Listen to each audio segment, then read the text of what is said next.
your answer to this question could be fairly interesting. Well, not that the rest of it wasn't interesting. Thanks. Power to Live More with Joe Dodds. Welcome to the Power to Live More podcast, all about productivity, organisation, well-being, energy and resilience.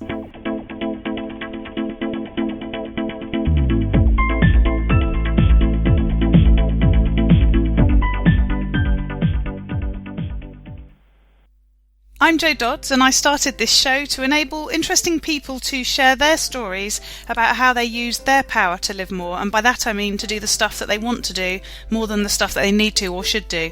It's about creating a life for yourself where you have the energy, health and space to be happy and fulfilled, spending your time as you'd like, whether that be at work, home or somewhere else entirely. That's your choice. Hello, my name is Joe Dodds, and today I'm co-presenter and Ellie is interviewing me. After 18 years in the corporate world in retail HR with companies such as Safeway, B&Q and Staples, I started my first business in 2005, publishing local magazines in 8 areas. I extended my offering by helping businesses to market online, including specialising in WordPress websites and then from 2009 social media. I'm now the creator of Power to Live More Calm, an online membership resource for home-based coaches and consultants to help them to get unstuck, get stuff done, and to get to live more. Back to the studio. Hello, today I'm interviewing Joe Dodds of Power to Live More. So, tell us who you are, what you do, and crucially, where you do it. Thank you. So, obviously I'm Joe Dodds. Hopefully listeners will know who I am. What I do is I work with home-based coaches and consultants to help them to get unstuck, get stuff done and get to live more. And I do that through my membership site, Power to Live More Calm. And where I do it is in my home office, which is in the lovely town of Hythe, near the Channel Tunnel, near to Folkstone. We're about 20 minutes from the sea, and we're on a south-facing hill, so I can see the channel on a good day. Well, not on a good day, I can see the channel most of the time. It'd have to be a really bad day if I couldn't see it. And my office is in the middle of the house, south-facing. It gets far too hot all day until the evening, and then when it's really cold. So there we go. That's where I am. So, why do you do what you do, and how did it all start? So it's the business now has all come about because of what happened to me and what I've done as a result of it.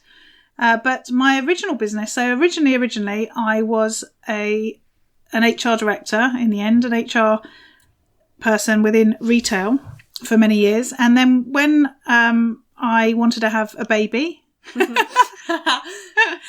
you, obviously, I decided to start a business. So before I even got pregnant, I started a business, and it was called the Hythe Handbook, and it was a local magazine business, which I started by basically I read about it in Red magazine, and somebody had talked about how she'd set up a business publishing local magazines, and she was offering instructions at a cost, obviously, on how to do that. So I basically bought the instructions, a box arrived, and I started my business. I went round and chatted up all my local suppliers, the people that I was a customer of. So my hairdresser, he was on the front cover, my dentist and various other people. And I published my first magazine in August 2005. And then I got pregnant, and then you were born in August 2006. At the same time, not quite at the same time, but in the same month, I also published the Ashford Handbook. And at one stage I ended up with eight magazines. And then as part of that, I set up a website for the company, and I read a book on how to set up WordPress websites. And so I set up my own website, and then I decided to start teaching that to my customers. And it was in the days actually when most people still, even in a small local business, didn't realise the importance of a website. And I've looked back at slides recently where I was presenting and actually convincing people, or trying to convince people, about how important websites were and that they should have one, and that I could help them to build that. And then I started to specialise in social media. When that came along, I got onto Twitter quite early on. And because I'd got a really strong offline network, I basically built the magazine business by networking in my local area. In fact, I used to take you to all the networking events after I had you, and you were known as the Chamber Baby because the local Chamber of Commerce had many events that you came to. And I remember one memorable event where you were having breakfast with Michael Howard, who was he was attempting to be Prime Minister, and he was our MP, and he was also president of our Chamber of Commerce. So he came to a breakfast, and you came with me, and one of the Chamber team took you away and had you at their table, was feeding you your breakfast whilst I was on the table with Michael Howard and a few other people. So I've always told everyone that you had breakfast with Michael Howard when you were a baby. But yeah, you came to loads of networking events. As I say, you got known as a Chamber Baby. You also got known as Little Doddsy. And you'll remember that when you got old enough to understand that you could look things up on the internet, we used to have competitions to see how many searches there'd be for Little Doddsy as compared to Joe Dodds. And for a period of time, you did get many more searches than I did. And in fact, if you're listening and you want to search for Little Doddsy now, much to Ellie's trauma, you'll find that there's a very cute video of her singing, what was it, from Mamma Mia? Oh no, it's a mashup. There's some Mamma Mia in it, but then there's also some Bob the Builder. That's right, I remember now. And then there's a very funny bit at the end where you spot a Daddy Longlegs, which is your nemesis, and pull a face. So there we go. Anyway, so I specialised in social media. Then I ended up getting back into corporate, helping organisations around employee engagement, because I knew that digital and social tools would be really important within organisations at that point. And then I got involved at the same time with Engage for Success, which is the national movement around employee engagement. So I still do quite a bit of work with them. And then before that, actually, just before that, in 2011, I had what has become known in the family as an episode, accompanied by Ellie doing a little wiggle and looking very cute, because she was only, what would you have been then, 6? 2011? No, I was 5. Yeah. 5. So I had an episode. So basically in the middle of the night, I had a seizure. And I didn't really know what was going on. I got up, felt ill, looked it up to see what it might possibly be. I was having this funny whirring, and Ellie's now really laughing. I'm not quite sure why. Why are you laughing? Because Dad just went downstairs and got you the tiny bowl. Yes, that's right. So I had this problem. I Googled it, couldn't see what it was, went upstairs, collapsed on the stairs, felt really ill, got into the bedroom, collapsed on the floor again, and came round to hear my husband, Ellie's dad, screaming at me to wake up. And obviously I wasn't asleep, I was actually unconscious. And then he went and the reason Ellie's laughing so much is he went and got me a salad bowl that we have that's like shiny silver sort of, so you can see, like mirror, so you can see yourself in it. And he sat it next to me on the floor. So I was looking at myself in this like mirrored bowl. And then he hopped back into bed and went to sleep. So I was lying on the floor, wondering what was going on, thinking this is a bit of a trauma. I mean, I did the same thing. I was awake and I just hopped back into bed as well. But you were only 5. But anyway, so I had all these tests, and they said that they thought it was epilepsy, and they were prepared to treat me for it. And I, at the same time, did what I call my superpower, and I was Googling. And I decided that, I found out that there are 5 reasons why you might have a seizure. One of them is epilepsy. And then it was also about eating badly, drinking too much, not sleeping properly, and being stressed. And at that time I had, a whole load of magazines that I was publishing. I was doing far too much, and basically all those things applied. So I said to the doctor, can we just sort of hold back for 6 months and see what happens? Because I don't want to take medication and then find I didn't have it anyway. If we wait 6 months, we'll see if it happens again. And if it does, obviously I'll take the medication. If it doesn't, we have our answer. And so I then went on a bit of a mission to improve how I was living my life across those areas. And as a result, Power to Live More came about. And that's all about productivity, organisation, well-being, energy and resilience. So that's the power. And To Live More is all about getting to do more of the things that you want to do and less of the stuff that you don't want to do. And part of the reason for that at the same time was that in 2012, so 10 months later, my mum died so that's Ellie's nanny, should I say, after only 5 days of us knowing that she was ill. So she came back from a cruise. She wasn't very well. And she was subsequently diagnosed with lung cancer and died. And then just before that, my late father-in-law, Ellie's granddad, was also diagnosed with cancer, and he then died a few years later. And so I sort of came to a realisation at that stage that we didn't, sort of doing everything in your power to sort of have this perfect life in the future, to get to do all the things that you wanted to do in the future, is of little use if you suddenly either find yourself, with an illness, or, for some reason you're not here in the future. So it sort of really gave me a real wake-up call to try and do things differently in my life at that stage. And that's, as I say, where Power to Live More came from. And then after a few years of thinking about how it works and coming up with my 5 fundamentals and all that sort of thing, I ended up launching my membership site, Power to Live More Calm, because I realised that that's how I wanted to work with my clients moving forwards, in a sort of community and learning sort of environment. And I do one-to-one work as well, but the majority of my work is done through the membership site, which is Power to Live More Calm. And as far as, why do I do what I do? I've always been a maven.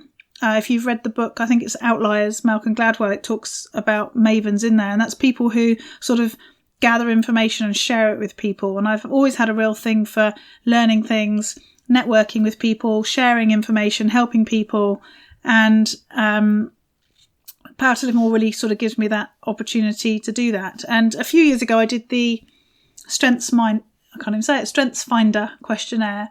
In fact, I did that 20 years ago, and then I sort of ignored it for a good 15 years. And then a few years ago, came across it all again and realised that my strengths are around positivity, communication, individualisation, so treating people as individuals, winning others over, woo as they call it, and input, which is all about gathering information or gathering things, collecting things. And in my case, it's gathering and collecting information and then sharing it with other people. So a membership site seemed to be the way to go in order to do that. And, working with people like me, so people who work from home and they're coaches and consultants, was what I really wanted to do. And so here we are. Did you want that long answer? Well, so that's why I do what I do, because I want to help people to not have those situations like I did, to be able to live now in the moment and have that opportunity, and also to share the knowledge and the learning that I have. So you've been running a business or multiple businesses over the past 16 years, and so you've been working from home for that long. How do you prioritise your work and life? Okay, interesting. It changes on a regular basis, and I'm just also laughing, thinking that it's you asking me that, because I started a business to enable me to spend more time with you, and on many occasions over the years, you've had a right old go at me for the fact that I never do this and I'm not around and whatever, as children do. And I've often sort of talked about the fact that I've done things like coach your school netball team and, been able to go away in the caravan for the whole of the summer holidays with you and things like that, which I would never have been able to do had I had a corporate job. So just for anyone out there who's thinking they might change what they do to accommodate the whole child thing, they'll never be grateful, so don't expect it. But anyway, how do I prioritise it? So it changes all the time, and I think that's part of the thing that we need to do. We need to always be aware of whether things are working or not working, and if they're not working, what we could do differently. And as our life and our business and our situation changes, so the way that we organise ourselves needs to as well. Over the years, I've used tons of different ways to manage myself, whether that be a Filofax, a Scion, pen and paper, whatever. And for the last good few years, in fact, I must look up and see how long it is now, I've been using a tool called Todoist. And that's an online platform which syncs across all devices that enables you to basically build up a to-do list, but also create projects and subtasks and create tags and filters and goodness knows what else. And I really like it because it's really, on the one hand, it's really simple you could literally just do a simple, very simple to-do list. But on the other hand, it can be really sophisticated. And in fact, over only the last couple of days, I realised that I was not focusing enough on my deep work. I was doing a lot of the sort of urgent stuff, but not enough of the important stuff. And I've had a look at how I sort of do that, prioritise that. And I was talking to my members the other day about the fact that I often see people talking about theming their days and scheduling all their activities into their diary. And I do it every so often, and then my diary gets completely full and I hate it because I hate having things in my diary and it stresses me out. And then I delete them all again and start again with a to-do list. So I did that just this week, and I ended up with a ridiculously full diary. And then yesterday, it was only Tuesday, I decided it wasn't going to work. So I've reorganised it yet again. So I now have a hybrid of, I have my to-do list and I have my projects and everything else on my to-do list. I have themed my days a bit, but I've also scheduled some chunks of time during the week to work on particular projects so that I cover off the projects that weren't getting done before, whilst also making sure I get all the rest of it done. But I think, the overriding thing is it's got to be personal to you. It's got to fit your personality, your situation, and you've got to be flexible with it. So you've got to be aware of when it's working and when it isn't, and work on making it different and work better for you if, those things... if it stops working for whatever reason. And in terms of how I work with work and home, I'm just really flexible. I don't have a set schedule. I don't do 9 to 5. I don't say you've got to work at certain times and not work at other times. I plan what I want to do around what I want to do and when I want to do it. So, Ellie, as you know, at 6:30 every day, and every day in lockdown, we've had aperitif, as we call it, where Granny comes round. We have our little nibbles and our drinks, and then we have dinner. And so probably sort of 6:30 till 8:30, 9 o'clock every night, we're in that family situation, playing games, eating dinner, whatever. But, because I'm a bit of a night bird, I don't get up very early in the morning, and then I will work quite often after dinner as well, because that works for me. But in the middle of the day, I might, swan around reading a book or whatever. So I make my day fit what energy I have at different times, but also what I want to do and also what we're doing as a family. And, it differs depending on whether you're at school or not and that sort of thing. So earlier you mentioned social media and Twitter and Todoist. Todoist. I don't think I mentioned social media. Yeah, you did. Did I? When? You used to work in social media talking about Twitter. Oh, okay. Anyway, so what would you say your 3 favourite work-related apps and tools are, and what are your top 3 non-work-related apps? Oh my goodness! Right, okay. So, so I'll start with my absolute favourite non-work-related app. Do you know what it is?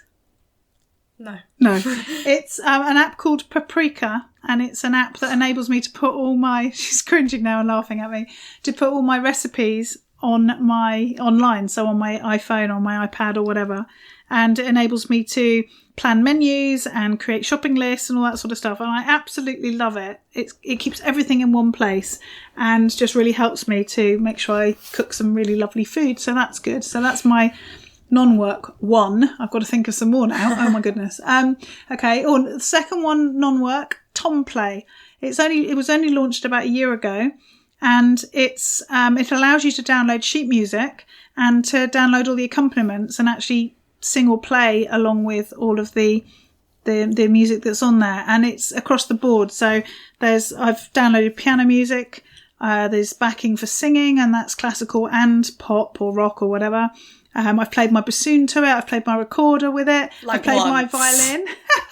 No, recorder a few times. Bassoon maybe once. Yeah. Violin maybe twice. Mm-hmm. I got new strings and everything, a new bow and everything during lockdown for my violin, which just looks beautiful sat on the cupboard in the office. I haven't really played it, you're right, but I played it more often than the last 30 years. Anyway, so Tomplay, I would really recommend if you're musical in any way. And... I don't know what my third one is. I'll come back to that. So when I'm talking work-wise, my top 3 apps for that would probably be, the top one would probably be what most of my guests mention at one stage or another, which is Google Calendar. So that just keeps me organised with what's going on in my diary. I suppose the second one probably during lockdown has been Zoom. I use Zoom for recording my podcasts. So many meetings happen on Zoom. And in fact, I was sort of talking to someone the other day about how little we actually phone people now. If somebody says they want to have a phone call, I sort of assume it's going to be a Zoom call because that's sort of how it is, sort of thing. So Zoom. And then my third one is probably Todoist because it does keep me organised. Oh, I need one more on the personal front, don't I? You can say that. You don't have to whisper. You're the interviewer. You can speak. I don't know. What do you think my third one would be? I mean, I walk in your room a lot and you're watching Netflix. Oh, yeah, especially Netflix. while working, so...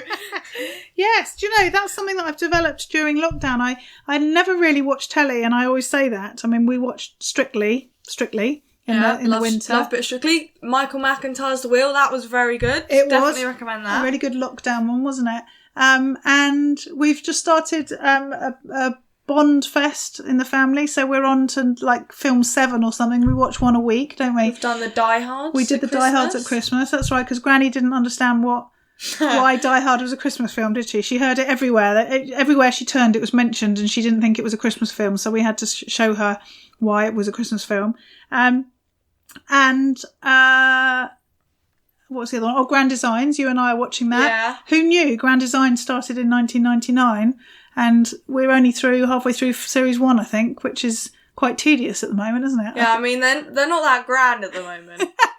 No, well, I suppose they were trying to, they were feeling their way. Yeah. They were trying to get a reputation, to get some, good, grand designs. But anyway, so we're doing that. However, as Ellie pointed out, I have developed a bit of a Netflix addiction because I've got into, what do they call them when they're like loads of them in a series?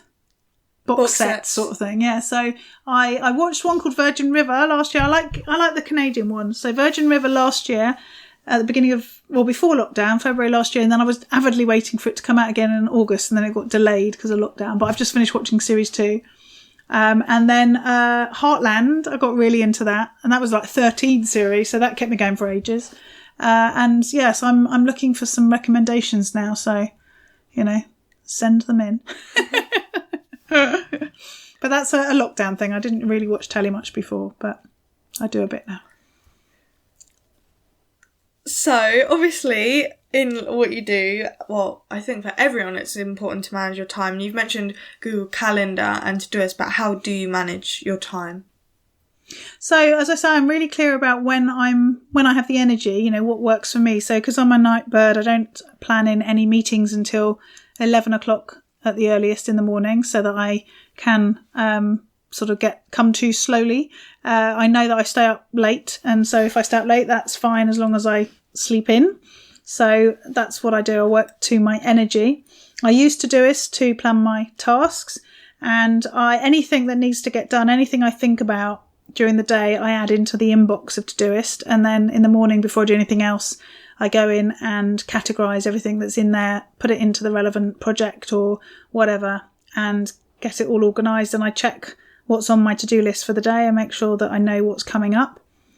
I only admin my emails once a day. So I have them paused, and I use something called Boomerang for that. And then once a day, I unpause them. It's set at the moment to do that automatically at 1 o'clock in the afternoon. And then sometime during the rest of the day, I just take one chunk of time to go in and admin all of them. And so I either do whatever it is that's needed, if it's a quick answer to something, or I defer it by putting it onto my to-do list by emailing it to Todoist, or I delegate it to my VAs or to maybe you or whoever, or I delete it. And then my inbox is clear once a day, right down to 0. And that's it. That's how I organise myself. So, just mentioned delegating. What tips do you have for delegating, sharing and outsourcing? Yes, okay. Other than you asking your daughter to help. That's right, exactly. So I am getting quite good at delegating to you, and you are getting quite good at delivering a great service to me and to my clients. Getting quite good at asking you to pay me as well. Yes, exactly. So that's working. You're very entrepreneurial, so thank you very much.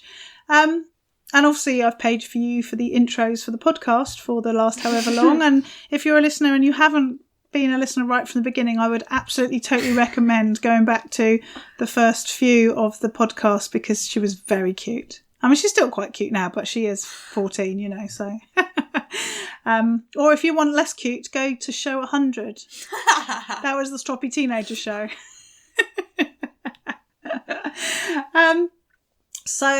Delegating and outsourcing. So I have 2 VAs in the Philippines and 1 in the UK. And it really enables me to do a lot of the sort of routine stuff that needs to be done all the time, or once a week or once a month or whatever, with ease, because I don't actually have to do it. I think sometimes it's difficult to outsource. I've mentioned this on the show before, because in order to outsource, you need to have a process, and you need to have a sort of slick process, and then you need to teach that process, and then you need to make sure all the sort of access for the various platforms and things like that is in place. So that can take, a bit of effort as well. And often I haven't outsourced things because it's just felt like a big job. And then when I have finally got around to doing it, I spend the next however long thinking, why didn't I do that sooner? So I think it's having a sort of an attitude of knowing that it's a really valuable thing to do, but then also having a process to do that. And one of the things that I do in my business is I do have sort of project task lists and processes written out. And they're partly for me and they're partly for outsourcing. And, some of the things that I outsource, both of my VAs actually have had babies in the last however long that they've worked with me. And when that was the case and they weren't working, I had to pick up the tasks that they, would usually do. And the funny thing was that in some cases I had no idea how to do the things that I'd asked them to do. But because I'd written it down in Evernote, which is the tool that I use for that, I was able to go and follow my own instructions to make sure that I did the job that they would normally do for me. So that's really important as well, getting really clear about processes. And finding a tool that really helps you. So you and I use Asana when we work together, and the podcast I do through Asana, so my VAs use that as well. And, as I say, I have a project plan, and I don't follow it a lot of the time because I know what I'm doing with the podcast, but it's there in case, I need to just check off and make sure that I am doing everything I need to do. So moving into more, I guess, a personal side of things, how do you keep healthy both physically and mentally? Badly at times. So I like to and try to go out walking on a regular basis. I tend to do it more at the weekend and towards the end of the week when I've got a bit more time. When I've got lots going on at the beginning of the week, it happens less often, I have to say. I like to go and sit out in the garden. So even in the winter when it's been sunny, I've gone and sat in the garden for 20 minutes or so and drank my coffee and read a book or whatever. That's one of the things I like to do as a bit of a ritual. I like to have a coffee late morning and do a bit of reading or just sort of contemplating. So I do that. I try and eat on a keto sort of basis. So I don't eat carbs, and I eat more fat and all that sort of thing. And granted, it is a lenient keto. You do keep to it, but you don't deprive yourself. I don't necessarily. But then you don't have to deprive yourself on that anyway. But yes, You're right. I don't berate myself for not quite following it at times, because then it's much easier to continue with it. I found I was drinking too much over lockdown. Ellie's now pulling a face. So Granny and I have a new regime. So we start the evening, our aperitif, with a non-alcoholic drink, so that we've done that first, and then we can have our wine with our dinner. But we have cut down quite considerably, so that's helped, and that's helped my sleep. And I said also, the understanding when my energy waxes and wanes. I know that, trying to go to bed at 9 o'clock or 10 o'clock or 11 o'clock is not going to happen. So, I build in enough time. Like I said, I don't start official work stuff until 11, which gives me a good few hours to go to bed really late and get up really late, which is what sort of suits me. So, I do get my sort of 8 hours sleep mostly, which is generally what I need. I try and drink water during the day. I have a little to-do list task that says take my supplements and fill my water bottle up. It's by my desk so that I can keep drinking that throughout the day. I like to drink green tea. I think that's it. Supplements What do you take? supplements? I use something called Hythe or Heights. I can't remember if it's got an S. I think it might have an S, Heights. And in fact, that's supplements that come from one of my previous podcast guests, his business, and his name is Dan Murray Serta. And I can't remember which show he's on, but if you do a search on the website, you'll find that. And that's those are the supplements that I use, all about being brain healthy. Okay. So, what do you do to learn and improve yourself? Well, my big one is reading. I love reading, so I'm always reading. I'm not a video person. I do watch them sometimes if I need to know how to do something and I can't follow the written instructions. I will watch the video then, but generally, even with instruction videos, I want the transcript because that just helps me. So I read a lot. And you read a lot of thrillers, which I'm not sure how it improves you. You're reading about murderers. That's true. But I do, I read novels, but I do also read lots of business books and I read articles. So I use Pocket to gather articles that I want to read, and I read a lot of Pocket emails on there. In fact, articles, on there. In fact, I've been in the top 1% of readers on Pocket for about the last 4 or 5 years. So I think last year I'd read something like the equivalent of 36 books just by reading articles. I listen to podcasts, although not as many during lockdown actually as I did before, and that's because I drive less and I walk less. Because I have less reason to go out, not because I don't walk, I do, but just not as often and as long. So interestingly, my podcast listening has gone down quite considerably, which is disappointing. But that is what I use as well for learning. And then also just using my superpower, as I say. I have a superpower of Googling. So I always think you can learn how to do anything as long as you can Google well and follow the instructions that you find. And sure enough, I put the blind up in the bathroom the other day. I'm about to replace the seals on the shower cubicles. I've looked at the video, so I know how to do that, etc., etc. I mean, granted, the actual information is correct, and it's not some random person's gone into Wikipedia and thinks, haha, I'm going to blow up everyone's houses by making them do this. No, exactly. I mean, I Google what I need to know, and then I determine whether I think it's telling me the right thing and everything else before I use it. You're right. I wouldn't just follow any old instructions. What do you do on a day when things go horribly wrong? I used to say that I would sing, and I haven't done enough of that during lockdown either, to be honest. But if I'm really not feeling happy, then I will sing, and that's sort of classical singing, I don't know, I'm just looking at the music up there on the music stand. Mendelssohn's Elijah, that's a bit of a go for it song. Piece, not song, oratorio, whatever. So I sing, I read a book. I will just give up on everything else and just read. I often take the Tomorrow's Another Day view. I try and remember that I've got through every other day in the past, so every other difficult day I've managed to get through one way or the other. So that should bode well for this day. But I think mainly it's the sort of stopping, putting it to one side and doing something else, and knowing that tomorrow it'll be better. On a day that you feel like you've lived more, which you describe as a day where you do less of the things that you have to do and more of the things that you want to do, what does that day look like to you? It's interesting because I sort of came about with this question from, there used to be a question where people used to say, what's a perfect Tuesday look like for you? And I always laugh and sort of think that my perfect day just involves a good book and not a lot else. And so, I talk about going on holiday, and, some people need to go to various countries for the sort of tourism bits, going on visits and seeing various historical monuments and all that sort of stuff. And I always say it doesn't really matter where I am on holiday, as long as it's reasonably nice weather, there's good food, good drink, and I've got a good book and a good chair to sit in. So that's pretty much what my day would look like. But, sort of to be a bit less flippant about it, I think something where we've enjoyed something as a family, we've done something together and really enjoyed it, whatever it might be. And as I said, interspersed with a lot of reading and a bit of drinking and a bit of eating. I think your answer to this question could be fairly interesting. Well, not that the rest of it wasn't interesting. Thanks, and no pressure.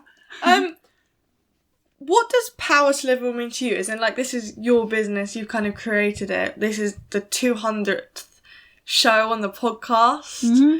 Like, what does it kind of mean to you? And not just as in, like, just that, but as in, like, what does power to live more actually, like, mean? Mm-hmm. Sort of. Well, as I say, it came about because of that whole thing about you can't sort of try and build something for the future without enjoying the now. And, you know, that the whole piece about the journey is just as important as the destination. And so that's where my thinking on the business came about, how I could do that for myself and really enjoy the moment and take that moment, you know, every day to appreciate what I've got. And I wanted to help other people with that too, because I think it's so easy when you start a business to think that you need to work 24/7 and sometimes to do so. I mean, I know with my own business, when I had the magazine, I not often, but, you know, on a number of occasions pulled an all-nighter to get the magazine ready to go to print and all that sort of stuff. And, you know, that's no good for your health. And I can see many business owners, you know, doing stuff that they don't want to do, or working too hard, or not getting the success that they want, or getting stuck. You know, often things like you look after your own website, you do your email marketing, you want to do social media, you've got all these sorts of tasks and things that you need to do, and then something goes wrong and you can't quite push to the next level because you don't really know how to do it. And who do you ask? And, you know, I am that person that people can ask, and that's why I really enjoy what I do, that I can help people to push past those sort of challenges that they have. So it's about helping people to have really successful businesses, but whilst getting to do the things they want to do as well, and helping people to be unstuck and get that stuff done, have that focus, be able to do the things that they need to do so that they get to do that living more bit that I talk about. So obviously the letters in power stand for a different thing. Yeah. How is that kind of represented in your, like, life and work? So their productivity, their productivity, which I've talked about, organisation. So I talk about simplifying your life and decluttering and getting organised and making sure you've got your sort of standard operating procedures, all that sort of thing. Wellbeing is the W, and that's all about looking after yourself and making sure that you are looking after your well-being as you're running your business. Energy, I think a lot of time management and getting stuff done is about energy and managing your energy and doing things at the right time and understanding how important your energy is for that stuff to happen. And then the R, that originally wasn't resilience, which it now is. And in fact, it was you, as you know, sitting there smiling, who came up with that word. Can you remember what the word was to begin with? I don't know. It wasn't very good though, I remember. And you were like, oh, I'm not sure about this. Is there anything else? I just kind of sat there. I was like, what about resilience? Yeah, at the age of like 9 or something. Yeah, I can't even remember what it was before. But yeah, I think resilience is something that, again, is so important. When you run your own business, it's hard. There are challenges. And, you know, you might think you've got it sussed for a month or two, and then something comes and hits and it's not quite what you thought, and you need that resilience to be able to sort of bounce back and think about doing something different to get around that obstacle and so on. So resilience is so important. So yeah, power is the sort of description of the characteristics, the skills, the knowledge that you need to be able to run your business successfully whilst getting to live more. And then my 5 fundamentals came in as a way of working with people to do that. So that's simplify, systemise, share, self-care and sustain. Albeit not in that order anymore, because since lockdown I decided self-care should come first, and clearly I'm so used to it not coming first that I forgot to say it first. So it's self-care, simplify, systemise, share and sustain. So finally, how can people find out more about you and connect with you? Yes, so easily, just using my website, powertolivemore.com. You'll find everything you need there. It's also on social media a lot, guys, so you want to talk to her, she'll probably see it. She thinks I am. That's like a 14-year-old's perspective.